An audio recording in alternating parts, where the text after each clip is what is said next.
look at this one leaf of this tree, and then look at all the leaves and the pattern that they make. And that's a pretty reliable way to find awe. But humans are social animals, and some of our greatest sources of awe lie in finding unity. So tonight, I've joined these people queuing for something called pub choir.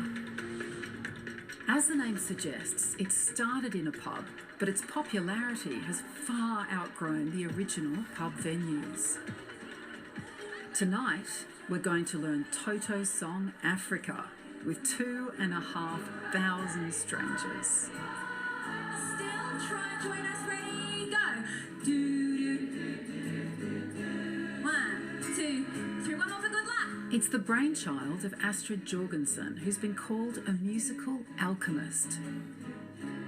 She takes a bunch of ordinary people and creates something incredible.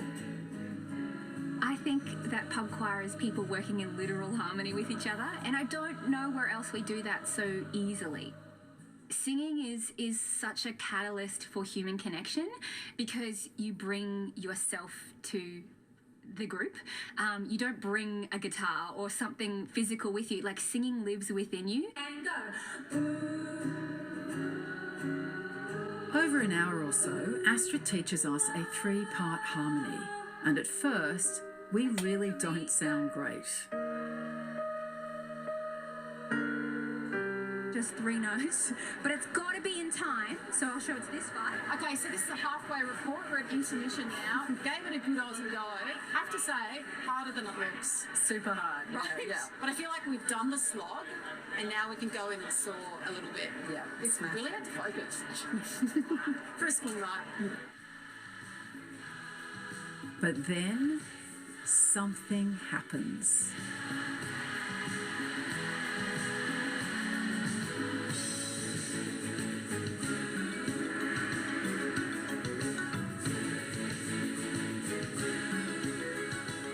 There is like this moment of realization together, communally, that we can do it. And there is a destination that everyone arrives at together at the same time at the show, which is pretty cool. It's like the sound of everyone agreeing with each other in that moment. And so I think awe happens at the show, but also just euphoria a little bit. Just like a feeling of, I can't believe we did this together. I can't believe I did that. It's really nice to watch.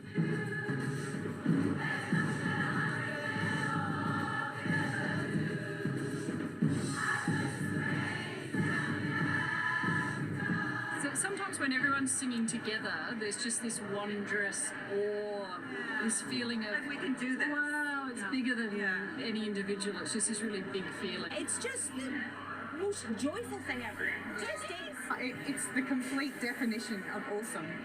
It just fills your soul with goodness and liquid gold. It's just magnificent.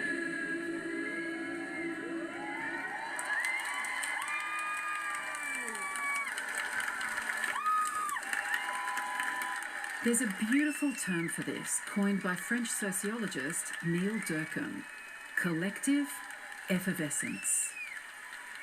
This powerful group experience can happen at sports events, political rallies, and of course, religious gatherings. Collective effervescence is this amazing source of awe where we start to move with other people. We realize that we're sort of attending to the same thing, and we start to feel the bubbling joy of that experience. You know what? There's an aurora alert going on right now. Back on the road, and we're hoping to get lucky again. This is what we're looking for, the Aurora Australis, also known as the Southern Lights, a phenomena caused by high-energy particles from the sun cascading down on Earth. When we get an aurora, more often than not, we do struggle to see it with the naked eye. I'm managing your expectations. I mean, look, we may not see it at all. You know, the thrill of the hunt is that we never know if we're going to see it. You know, I mean, and to me, that's part of why it's so special. It's pitch dark, it's freezing and cloudy, not ideal, but in the curl of the waves, we spot some bioluminescence. Oh, look at that one. That's a good one. Yeah. However, we're here for the aurora, which is often impossible to see without a long exposure camera. Exposure, it'll catch everything. Yeah. I'm not sure about this sky. Like, I can see some stars, but I can also see some clouds. Right. So, just so here's to what I rain. propose. Yeah. I suggest we do an aurora dance to appease the aurora gods. Right. And then we take one more photo and we give it a try.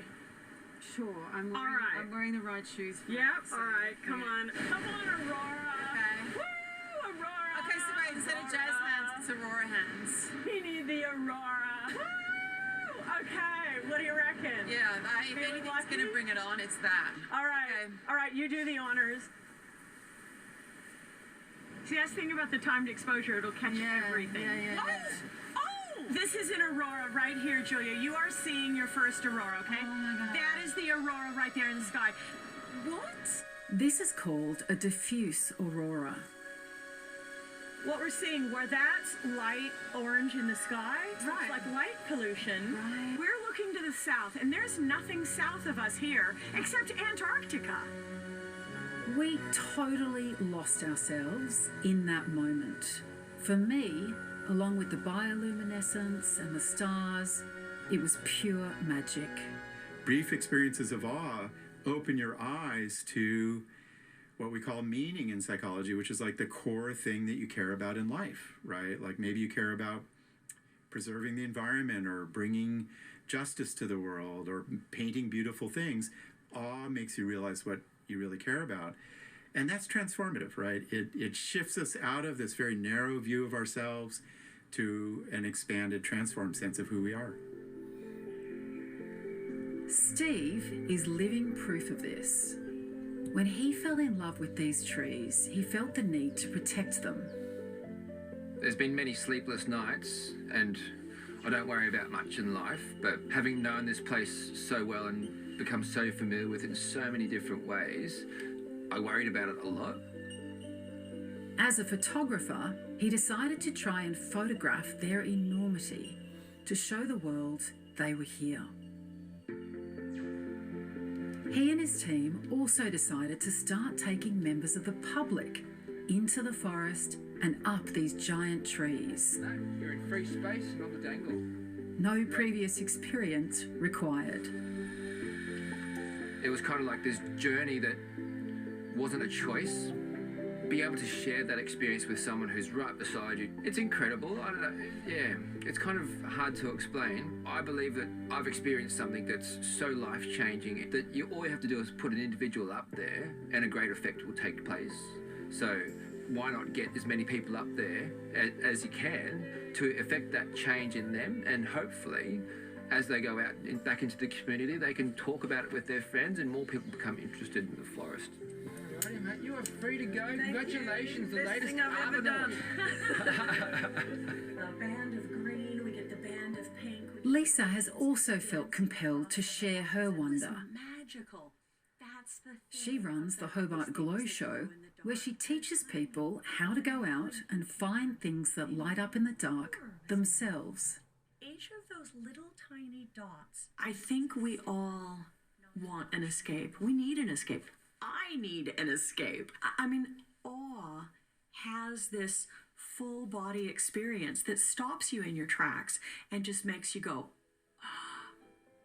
and what better escape than awe?